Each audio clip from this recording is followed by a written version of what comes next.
వివాహం అంటే అనే విషయం గురించి, వివాహము దాంపత్యం అంటే ఒక్కొక్కరు ఒక్కొక్క విధంగా అర్థం చేసుకుంటారు.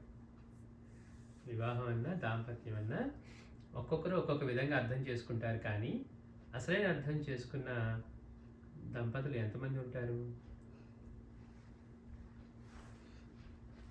ఏదో ఒంటరితనం బోరనో రకరకాల కారణాలతో ఇంకా తప్పదనో పెద్దవాళ్ళ వల్ల వీళ్ళే ముందే తొందరపడి ఏదో ఒక విధంగా అట్లా చేసుకుంటారు తప్పించి అసలు వివాహ బంధం గురించి కానీ దాంపత్యం గురించి కానీ అవగాహనతో ఉండి చేసుకునేవాళ్ళు ఎంతమంది ఉంటారు అని ప్రశ్నిస్తున్నారు.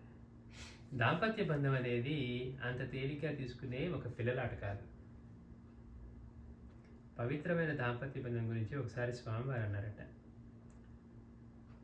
Matrimony is not merely to cut monotony or to procreate many. అంటే ఏదో బోరుగా ఉంది కాబట్టి మనకు కూడా కాలక్షేపం అవుతుందని చేసుకోవడానికో కాదు, లేదా టు క్రియేట్ మెనీ అంటే ఏదో పిల్లల్ని కంటానికనో ఇట్లా, బట్ టు బ్రింగ్ హార్మనీ అని స్వామివారు అన్నారట.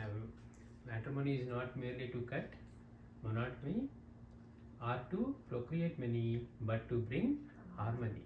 స్వామివారి ఇంగ్లీష్ ఎట్లా ఉంటుంది చూడండి, ఎంత రైమింగ్గా, అంటే అదే అర్థంతో వివాహం కేవలం జీవితంలోని విసుగులు పోగొట్టుకోవడానికో సంతానాన్ని కనడానికో కాదు, ఐకమత్యాన్ని, సమ్మతిని, పొందికను తేవడం కొరకే